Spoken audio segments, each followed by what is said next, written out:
Un saludo a todos los hermanos del mundo y que el Creador derrame sus bendiciones sobre cada uno de ustedes. En este vídeo vamos a tratar un tema controversial y muy álgido a nivel internacional. No solamente en el mundo de la astrología, sino en un área filosófica, en un área religiosa. Siempre está el ser humano el que decide sobre su destino o el que comandan su destino o el que hace su propio destino. Empecemos entonces por definir básicamente el uno y el otro. El libre albedrío, las personas tienen el poder de elegir y tomar sus propias decisiones en términos muy generales. Así que deciden sobre su destino, deciden sobre su camino. Cuando estamos hablando de predestinación, fatalismo o destino, lo podemos definir como ese poder sobrenatural, divino, inevitable, que guía la vida humana a un fin no escogido de forma necesaria, es decir, una obligación, algo que debe ser. Por eso se acuña el término fatalista. Ahora vamos a ir un poco abordando y de manera muy rápida ciertas filosofías y que esas filosofías que ven entre el libre albedrío y destino. En el caso de la filosofía hindú, no hay un conflicto entre el destino y el libre albedrío, ya que las dos son formas del karma del individuo. Se establece que hay un karma del pasado y un karma del presente, que ambos son los mismos. El karma del pasado no es más que en ese pasado hubo un presente donde se dieron causas, se promovieron cosas, se decidió un destino, pero ahora viene de retroceso y viene a cumplir con el efecto de esa causa, lo que significa que el karma del pasado se puede considerar destino y el karma del presente se puede considerar el libre albedrío. Así que una forma muy sabia de poder equilibrar estas dos tendencias. Ustedes verán en el fondo cuál de las dos es la que más predomina. Vamos al ámbito judío del Nuevo Testamento, donde hay un versículo que dice: porque de cierto os digo que hasta que pasan el cielo y la tierra, ni una jota ni una tilde pasará de la ley, hasta que todo se haya cumplido. Obviamente el contexto de este versículo se basa en que profetas presagiaron que el Mesías iba a pasar unas dolencias y tenía que crucificarse por la humanidad. Así que él vino a cumplir la ley, mas no a cambiarla. Por eso habla en Mateo de que ni una tilde pasará de la ley, debe hacerse cumplir. Así que aquí hay una destinación muy fomentada, muy afirmada. Sin embargo, para el Viejo Testamento habla que Dios te da la posibilidad del bien y del mal y que tú decides en función de eso, pero Dios castigará o no, dependiendo a si obedeces o no obedeces. También es una visión de lo que es el libre albedrío, de que te permite entrar en ambos contextos. Vamos a hablar de la filosofía sufi. El principio de la senda necesita experimentar por lo que tiene libre albedrío y después determinismo cuando ha alcanzado la iluminación. Es decir, que siempre al principio vas a hacer lo que consideres que seas hasta que llegues a un nivel de iluminación. Y en ese nivel de iluminación, ahí comprenderás otras cosas que te van a permitir dejar de lado la consideración del libre albedrío. Pero mientras tanto, dominarás tu destino. Hay otra opción que es el taoísmo. Fíjense que presta atención a la inacción. para evitar los efectos. El taoísmo trata de no imprimir causas porque saben que existen efectos. Entonces ya al no imprimir causas significa una negación, por tanto caerían en que es preferible que el destino siga su curso sin nosotros proferir ninguna causa. Muy bien, vean cómo a nivel de filosófico de las más grandes religiones y las más fomentadas ven el libre albedrío. Esto nos dará pie entonces para ver en términos astrológicos estos dos grandes facetas de la concepción humana. Ahora vamos a hablarlo en términos psicológicos, ¿verdad? También lo vamos a hacer de una manera algo más rapidita, más expedita. En psicología, fíjense esto, ¿no? Decides ante las condiciones que se te presenten, o son las condiciones que te hacen decidir. Aquí hay un jueguito de palabras porque dependiendo a tu percepción de la circunstancia vas a tomar una decisión. Así que si esa decisión es apremiante, ¿será libre albedrío? ¿Será destino? Lo importante es que ese condicionante te va a obligar a tomar una decisión. Veamos otro tip psicológico.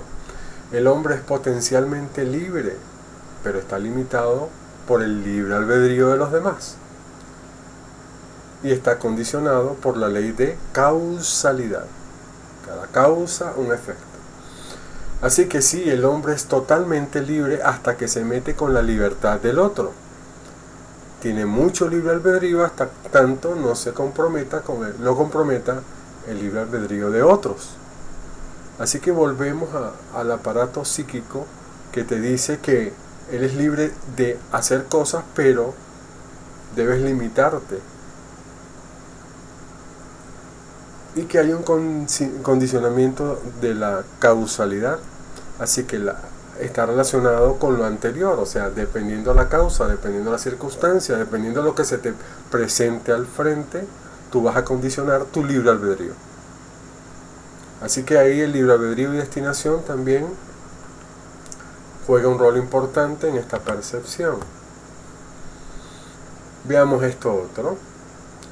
Se ha demostrado que la mayoría de los actos y de los comportamientos del ser humano se determinan inconscientemente. Aquí vamos entonces de una manera más consciente a la manera inconsciente, a esa caja negra llamada inconsciente, de donde están en principio todas las inseguridades, producto de del inconsciente que se reprime,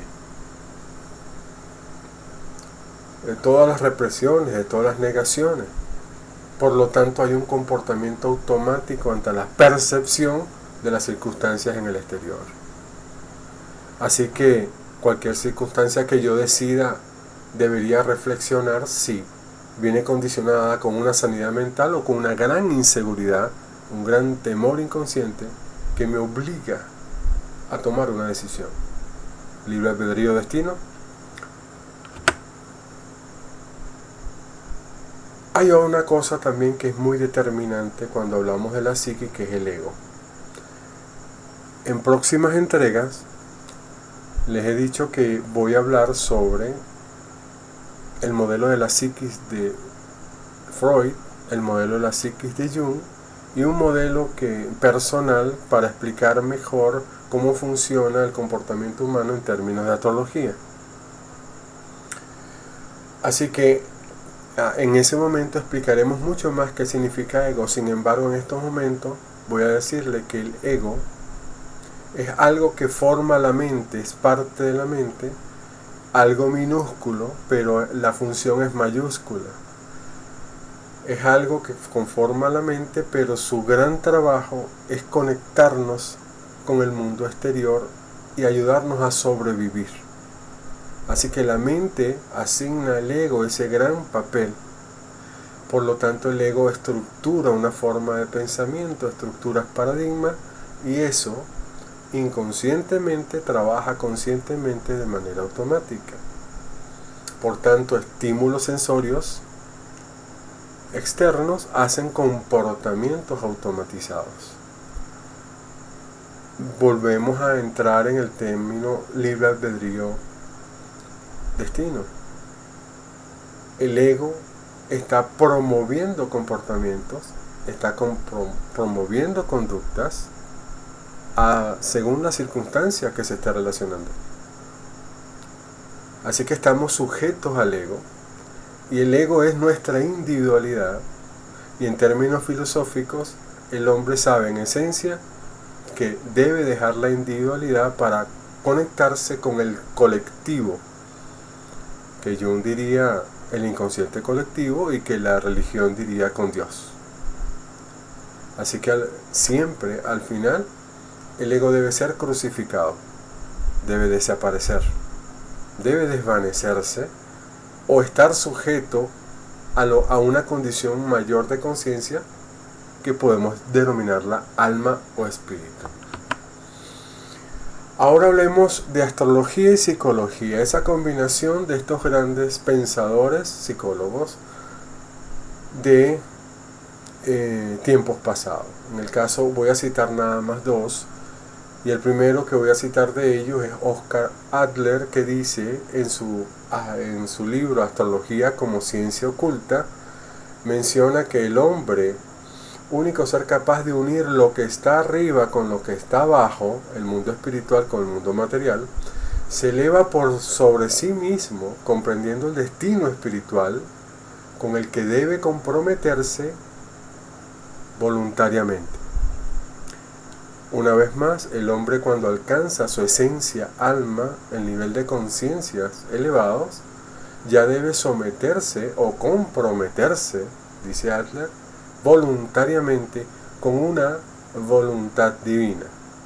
Pero para poder comprender una voluntad divina debemos entender y llegar a alcanzar ese nivel de conciencia. De lo contrario, pues tendremos entonces netamente libre albedrío para rato. Ahora citemos a Carl Jung cuando dice: con considerable seguridad puede esperarse que una situación psicológica dada, bien definida, se acompañe de análogo configuración astrológica. La astrología consiste en configuraciones simbólicas del inconsciente colectivo, que es el tópico principal de la psicología. Así que los planetas son los dioses, símbolos de los poderes del inconsciente. Aquí entonces Jung empieza a establecer patrones, conductas que nacen de algo primigenio del ser humano que él ha denominado inconsciente colectivo. Imágenes arquetípicas, imágenes antiguas, que son el reservorio humano, que pertenecen al reservorio humano. Entonces dice de cosas internas que hay que ir buscando por naturaleza. Significa que, consono con Adler, en la medida que empieces a avanzar en tus estados de conciencia, encontrarás entonces que hay una voluntad primaria que hay que seguir. Y el hecho de no seguirla, pues caerías en ciertas situaciones que no te van a agradar. Pero aún así entraría en el libre albedrío. Ahora entremos al tópico que me interesa, que es la astrología. Fíjense que hay dos grandes axiomas. Uno muy utilizado en el mundo, que es: los astros inclinan, pero tú decides. Basado obviamente en el libre albedrío. Y también está basado en un pensamiento de Robert Burton, donde dice que los astros influyen pero no determinan. Entonces hace alusión de quien determina el pensamiento humano. Por lo tanto, aquí también se expresa el hecho del libre albedrío. Ahora yo quisiera hablarles de algo más astrológico, ya entrando un poco más en el tema astrológico. Déjenme decirles que para mí los planetas representan simbólicamente la naturaleza humana. Estoy muy de acuerdo con Carl Jung, que esas iconografías primigenias están relacionados con los planetas. De hecho, particularmente le llamo arquetipos basado un poco en la teoría junguiana. Así que los planetas representan simbólicamente la naturaleza humana. Los signos son las manifestaciones proporcionales de los planetas. En la medida que los planetas se relacionen, en esa misma medida los signos van a manifestarse. De hecho, vamos a decirles, por ejemplo, que el planeta Marte regenta al signo de Aries. Por tanto, lo que es Marte condiciona a Aries. Pero como la carta astral es una combinación de signos y planetas, entonces hay una proporcionalidad. Por lo tanto, no solamente la regencia determina el signo, sino otras cosas determinan el signo. Todos los signos deciden, unos mayor que otros. Todos los signos son inseguros, unos mayor que otros. Por eso hablo de proporcionalidad de los planetas, sus ubicaciones en las cartas y sus ubicaciones en los signos. Obviamente, en esta introducción a la astrología parecerá un poco complejo, pero en futuras entregas hablaremos más específicamente de los planetas y sus condicionamientos y su representación simbólica. Por lo pronto estamos dándole la amplitud a estos temas. Y finalmente, las casas son los escenarios de la manifestación de la experiencia del ser humano. Así que hay que estudiarlas con mucho más profundidad que la que tradicionalmente se establece, porque hay mucho más información allá. Vayamos entonces a la parte de ejemplos, la parte más representativa, donde hablamos de planetas y donde hablamos de signos, etc. Vamos a ver esto. Hablamos del ego como condicionante al libre albedrío, el hecho de que te diga sí, todo lo puedes hacer. El hecho de que determina la individualidad y que te hace diferente a otro. La mente es representada por el planeta Mercurio, pero la mente en sus términos generales. La memoria, la razón, la lógica y todos los procesos que realizamos ahí, además de el ego, esa minúscula parte, pero que domina muchísimo. De hecho, muchos expertos dicen que la peor estafa que existe en el mundo es que el ego hace creer a la mente que ella es el ego. Sepan algo y se los digo de antemano. La mente es serena y tranquila. El ego responde a circunstancias externas. Los expertos dicen que el ego, cuando empiece a ser descubierto, creará un enemigo afuera. Moldeará la mente para ese enemigo y la mente entonces estará dispuesta a luchar contra ese enemigo. Mientras el ego se protege internamente, la mente lucha con algo en su exterior, en su entorno. Entonces vean la particularidad de que tiene este elemento que su traducción es el yo. Así que yo hablo de un yo y de otro yo. El yo consciente y un yo que está funcionando del otro lado. Eso, como les dije, vamos a verlo muy, pero muy profundamente, con todo nivel de detalle. Pero entonces, miren esto, ¿no? Mercurio representa la mente, por tanto representa el ego, por tanto representa también la individualidad. Tiene muchas otras representaciones, pero es el que nos conecta directamente con la parte psicológica, con la parte conductual. Ahora vean esto otro ejemplo y reflexionemos. Destino, libre albedrío. Cuando el signo de Tauro ocupa la casa 12, sabemos que existen 12 casas, 12 signos, 8 planetas y 2 luminarias. Luminarias son Sol y Luna, y el resto son planetas. Cuando el signo de Tauro ocupa la casa 12, está en la cúspide de la casa 12, es el que representa la casa 12, miren que puede dar a nivel profesional o vocacional. Profesión de administrador. Qué cosa tan interesante. Esto fue un caso muy particular y ha sido repetido en diferentes profesiones. ¿Basado en qué? En las inseguridades inconscientes, donde tomas decisiones automáticas. Ahora, ¿quién decidió? Eso es lo importante. ¿Qué está presentándose? Tauro es la inseguridad a futuro. Tauro adolece de seguridad a futuro. Él requiere de seguridad a futuro.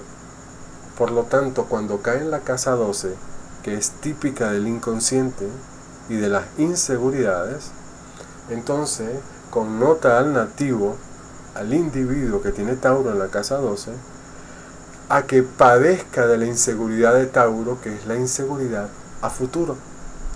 Por lo tanto, tiene una necesidad de dominar el tiempo y el espacio, dominar el futuro. Y son personas que van a buscar entonces a otros que logren ver el futuro. Y como Tauro es el acumulador por esas inseguridades, porque necesita tener algo a futuro para que le dé estabilidad, que más que una profesión elegir automáticamente una profesión de administrador, que es el que te da las habilidades para administrar recursos. Así que vocacionalmente no es lo correcto, pero a nivel de inseguridad inconsciente es lo correcto. Tomar profesiones que te protejan de esa inseguridad futura. Y no solamente profesiones, también oficios relacionados con eso.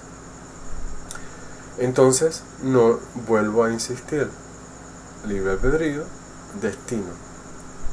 ¿Realmente estamos decidiendo?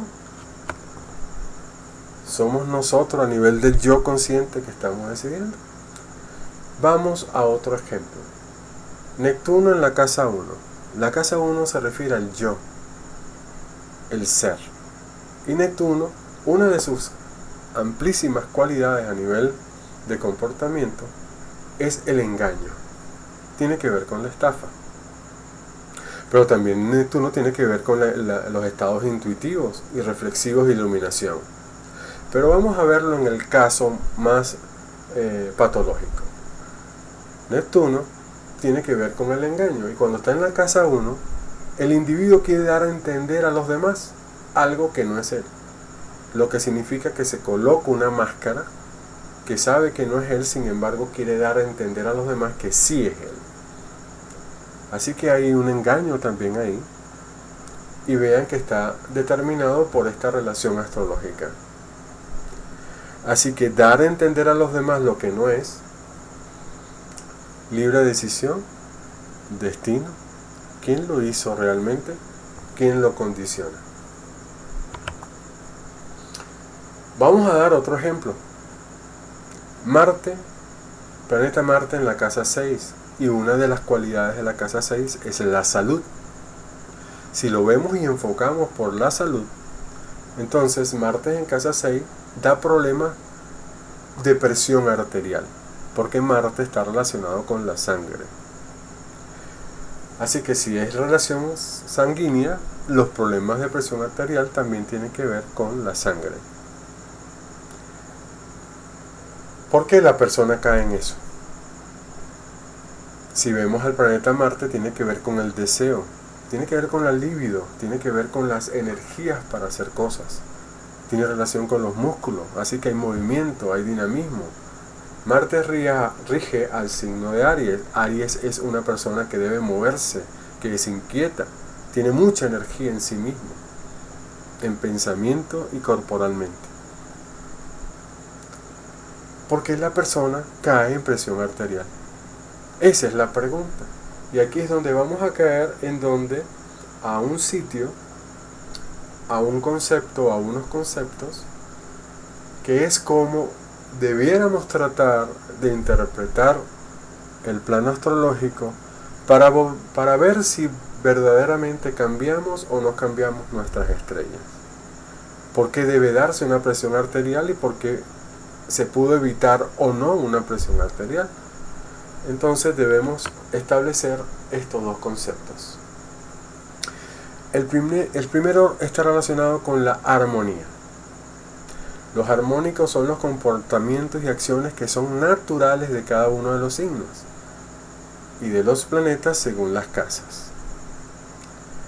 El signo de Aries debe moverse, así que ese es su comportamiento armónico.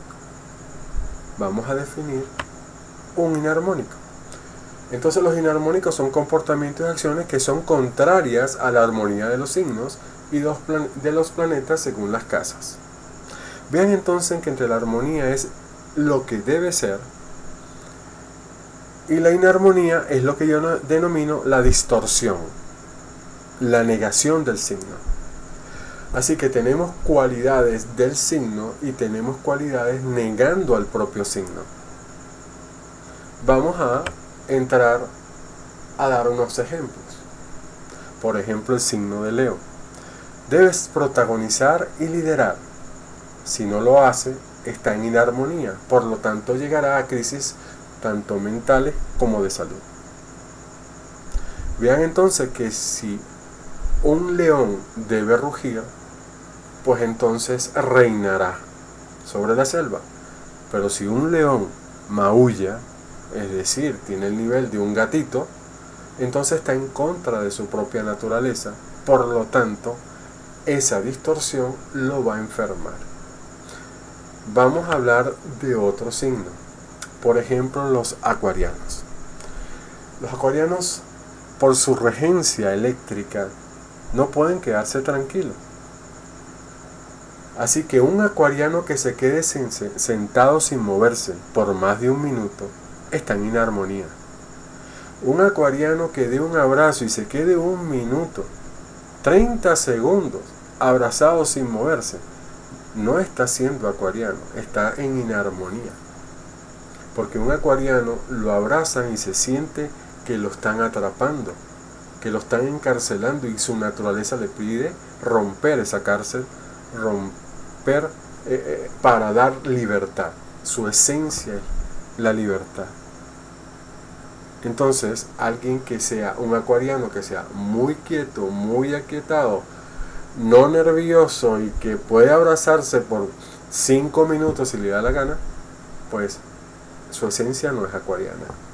Por tanto, lo llamo distorsión de acuario. Así que, ¿cuál es la reflexión, cuál es la gran sugerencia? Que sigue la armonía de los signos y cambiarás tus estrellas.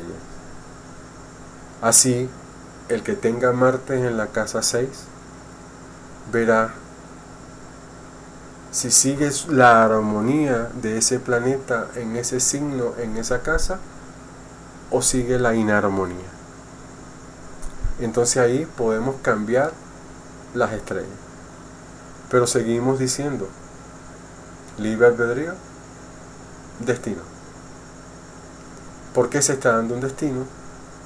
¿Por qué se quiere un libre albedrío? Ahora, y para finalizar, quiero entrar en un tema de reflexiones. El tema del libre albedrío, obviamente, en la medida que tu nivel de conciencia asciende, es como que si te quitaras un poco más ese carácter de decisión y tomaras conciencia de que hay que ser como los taoístas, tratar de no meterse en muchas causas. Ok, hay otra reflexión que quisiera hacer y empezamos por esta. Los astrólogos deben considerar sus indicaciones como posibilidades,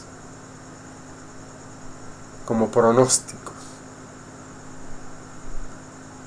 La adivinación no entra con la astrología, aunque cuando uno hace una carta astral, la persona cree que uno está adivinando, que uno está evidenciando sus circunstancias. La interpretación es a veces demasiado literaria y poco simbólica. y también tiene su toque personal. Les recuerdo que las inseguridades, que son negaciones, son cosas reprimidas, contenidos inconscientes reprimidos, dan comportamientos, y según tu percepción va a haber un comportamiento automático. Entonces una interpretación debe tener mucho cuidado, que tenga mucho de la persona, porque ahí estará en un error, en un grave error. Así que siempre conserven estas palabras: aquel que está enfermo debe curarse antes de sanar a otro. De lo contrario, de esa enfermedad le dará. Otro punto: la astrología es veraz.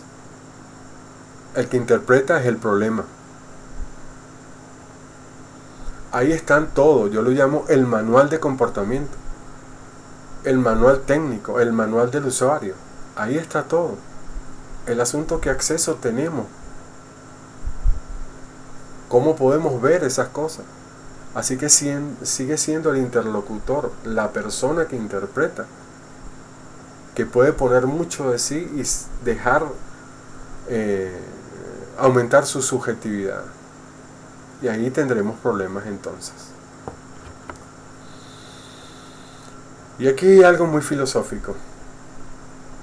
El astrólogo, el tarotista, cualquiera de estos que trate de utilizar estas artes para adivinar, debe evitar el juego de considerarse Dios. Claro que lo estoy hablando de un contexto muy personal, según mi filosofía y mis creencias. Así que evitar considerarse Dios, dejar que Dios haga lo suyo y nosotros hacer lo nuestro, y poder entender cómo los hilos de Dios se mueven en una persona, y si te los permiten ver, wow, creo que entrarás en ese mundo de que eres un adivinador. Y esto es mi consideración final. Y abarca un poco más el contexto de pensamiento más profundo. El alma se rige por pensamientos que no se subordinan a los movimientos planetarios, ya que el alma fue creada por encima de las fuerzas astrales. Sin embargo, el alma habita en un cuerpo que sí está influenciada por ellas. Así que esta es la reflexión que les dejo, y espero que hayan discernido un poco más entre lo que es libre albedrío y destino, porque lo van a tener que usar cuando empiecen a interpretar una carta astral. Dios mediante, en la medida que sigamos avanzando en estos vídeos y ustedes me apoyen muchísimo, diciéndole a los demás, diciéndole a sus amigos, en la medida de eso vamos a ir dando informaciones y por tanto llegaremos a este punto. Quizás la astrología tradicional no dé el alcance a esta última reflexión, pero sí lo da otros conceptos, que en este caso conceptos judío-caldeos, que es el caso particular del conocimiento cabalístico. Bueno, sin más que decir, y esperemos que este vídeo les haya llenado de mucho conocimiento y mucha comprensión y mucha motivación. Me despido hasta la próxima entrega.